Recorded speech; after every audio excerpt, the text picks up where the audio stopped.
There's a moment that happens in almost every household with a dog. You're talking maybe to your pet directly, maybe just to yourself, and you glance over to find your dog staring at you with their head cocked to one side, ears perked, eyes wide and intent. It's one of the most endearing sights in the animal kingdom, and for decades, most people assumed they understood exactly what was happening. The dog learned that tilting its head made humans smile, laugh, reach for a treat, or shower them with affection, so they kept doing it. Simple, operant conditioning. Cute, harmless, easily explained. Except that explanation has always had a problem. It doesn't account for why dogs tilt their heads even when no human is watching. It doesn't explain why the tilt happens most reliably at specific moments during emotionally loaded speech, during the reading of a human face in distress, during conversations that contain words the dog has come to associate with complex outcomes. And it certainly doesn't explain why the angle and duration of the tilt seem to correlate with the difficulty of the task the dog is processing. If this were purely a learned trick for social reward, you'd expect it to be random, context-independent, reflexive. Instead, it's precise, it's purposeful, and the more closely researchers have looked at it, the more it has started to look like something else entirely. Something that forces us to radically revise what we think is happening inside a dog's mind when they look at you. To understand what's actually going on, you have to start not with behavior, but with anatomy. Dogs have muzzles. This seems obvious, but the implications for visual cognition are enormous and almost entirely overlooked in popular discussions about dogs. When a dog faces you straight on, their muzzle occupies a significant portion of their lower visual field. Depending on the breed and muzzle length, varies enormously across dogs, from the nearly flat face of a pug to the dramatically elongated snout of a greyhound. That muzzle can physically block the view of your lower face. And your lower face, as it turns out, is where most of the emotionally critical information lives. Human facial expressions are read from the bottom up in terms of emotional specificity. The mouth and the lower cheeks carry the primary signals of happiness, sadness, disgust, fear, and pain. The eyes communicate intensity and sincerity, but the mouth region is where the initial classification of an emotion tends to happen. When a dog wants to read your emotional state, and they very much want to because their survival and social well-being has depended on accurately reading human emotions for at least 15,000 years, they need a clean line of sight to your lower face. And when they're facing you straight on, their own anatomy gets in the way. The head tilt solves this problem with elegant mechanical simplicity. By rotating the head to one side, the dog drops the near side of the muzzle out of the central visual field and lifts the far side, creating an asymmetric visual frame that allows a much clearer view of your mouth and lower cheeks. The tilt isn't random in direction either. Research has begun to suggest that dogs show consistent lateral preferences. Most dogs tilt predominantly to one side, which mirrors the kind of hemispheric specialization we see in primate social cognition. The left visual field, processed by the right hemisphere, tends to dominate in the reading of emotional faces across many social species. The consistent direction of a dog's preferred tilt may be a window into how their brain has lateralized the task of reading you. But this is only the beginning of what the head tilt reveals, because the muzzle obstruction theory, compelling as it is, still doesn't fully account for all the contexts in which dogs tilt their heads. Dogs also tilt when they hear certain sounds, when they're trying to localize a noise, and most intriguingly, when they hear specific words, not just words associated with rewards like walk or treat, but words that seem to carry emotional weight or communicative ambiguity.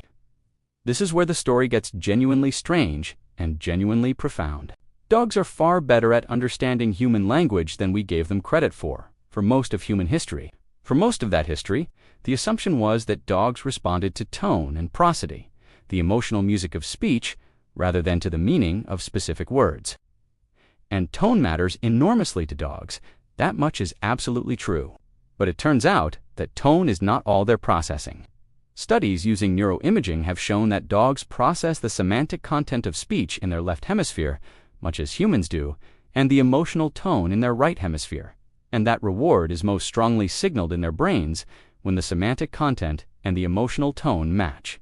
In other words, a dog's brain notices when you say something kind in a harsh tone or something harsh in a kind tone. They are processing the meaning and the music separately and comparing the results. This matters for the head tilt because it means the tilt isn't just a visual adjustment, it's the outward signal of a multi-channel cognitive effort. When your dog hears you speak, they're doing several things simultaneously. They're parsing the acoustic signal for familiar words and meanings. They're reading your prosodic pattern for emotional information. And they're trying to reconcile what they hear with what they see on your face, because the face and the voice together constitute a far richer informational signal than either alone. The head tilt, in this context, is the behavioral expression of all that processing happening at once. It's the physical posture of active, effortful attention. There is a concept in cognitive science called the effortful hypothesis of attention, which holds that when a cognitive system is working near the limits of its capacity, it produces observable behavioral changes that help it allocate resources more effectively. Humans do this constantly without noticing. We tilt our heads when we're puzzling over something. We lean forward when we're listening hard. We squint at things we're trying to see clearly. These aren't random movements. They're fine adjustments the body makes to optimize sensory input at moments when the cognitive task is demanding. The dog's head tilt appears to be exactly this kind of adjustment. It's not a performance. It's a sign that the system is working hard. And the system, when it comes to reading humans, is genuinely remarkable. Dogs have been co-evolving with humans for somewhere between 15 and 40,000 years, depending on which genetic and archaeological evidence you weight most heavily. And during that entire period, their primary adaptive challenge has been navigating human social and emotional life. Dogs that could accurately read human emotional states, predict human behavior, and respond in ways that maintained the human-dog bond were dogs that survived, reproduced, and passed their cognitive architecture on 2 subsequent generations. Natural selection has essentially been running a continuous experiment in social intelligence for thousands of years, using the dog as its subject. The head tilt is one of the results. What's particularly striking is how this compares to our closest evolutionary relatives. Chimpanzees, despite sharing roughly 98% of our DNA, are dramatically worse than dogs at reading human communicative signals. In classic studies comparing dogs and chimps on tasks requiring them to follow a human's gaze or pointing gesture to find a hidden reward, dogs outperform chimps by a significant margin. And critically, dogs raised in isolation without human socialization still show many of these abilities, which suggests they're not purely learned behaviors. They're part of the dog's biological inheritance, selected for over millennia of living alongside us. The head tilt is part of this inheritance. Puppies who have had no training, no systematic exposure to human faces, and no opportunity to learn that tilting their heads produces rewards, still tilt their heads when engaged in the cognitive work of reading a human face. This is perhaps the most powerful argument against the learned trick interpretation. You can't train a reflex that predates training. The head tilt was there before the treat, and it's there whether or not a treat is coming. Now, this doesn't mean that the tilt hasn't also been reinforced through learning. It almost certainly has. Dogs are exquisitely sensitive to human social feedback, and they have learned that the head tilt produces positive responses from humans: smiles, laughs, affectionate sounds, physical contact. So they do it more in social contexts, and they may exaggerate it slightly in moments when they're seeking that response. The behavior has been shaped by learning, layered on top of a biological foundation. But the foundation is cognitive, not behavioral. The tilt starts as a tool for understanding you. The learning just makes it a tool for charming you as well. There's something almost vertiginous about this realization if you sit with it long enough. Every time your dog tilts their head at you, they're doing something that took evolution tens of thousands of years to produce. They're recruiting a specialized visual adjustment, a sophisticated auditory processing architecture, a multimodal sensory integration system, and a finely tuned emotional recognition capacity, all at the same moment, all in the service of a single goal: understanding you, understanding what you're feeling, what you're trying to communicate, whether you're happy or sad or afraid, whether the situation is safe or dangerous, whether you need something from them. The emotional stakes of this are hard to overstate. Dogs live in a world that is constructed almost entirely by humans. Their food, their shelter, their social lives, their daily routines, all of it is controlled by the humans they live with. Their ability to navigate that world successfully depends almost entirely on their ability to read those humans accurately. A dog who misreads their owner's distress as playfulness or misreads anger as neutral calm is a dog who will make costly social errors. The head tilt is, at the deepest level, a survival behavior. It just happens to also be impossibly cute. Breed differences add another layer of complexity to this picture. Dogs with shorter muzzles, pugs, bulldogs, boxers, Boston Terriers, have less obstruction in their lower visual field when looking straight ahead, which the muzzle obstruction hypothesis would predict should reduce the functional need for a head tilt. And indeed, studies have found that brachycephalic breeds, as the flat-faced dogs are called, do tilt their heads less frequently than long-snouted breeds in the same cognitive tasks. This is exactly the pattern you'd expect if the tilt were driven by the need to clear the visual field. It's a small but remarkably clean piece of evidence that the anatomical explanation is real and not just theoretical. Long-snouted breeds like Collies, German Shepherds, and Labrador Retrievers tilt the most frequently and at the most dramatic angles. And these breeds, perhaps not coincidentally, are also among the most famous for their social attunement to humans, their trainability, their sensitivity to human emotional states, their apparent desire to understand and respond to human communication.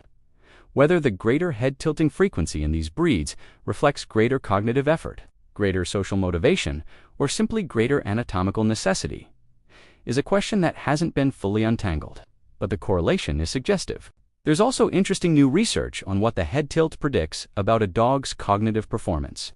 In studies where dogs are asked to retrieve specific named objects, essentially demonstrating vocabulary, comprehension, the dogs who tilted their heads most frequently while listening to the object name were also the dogs most likely to retrieve the correct object.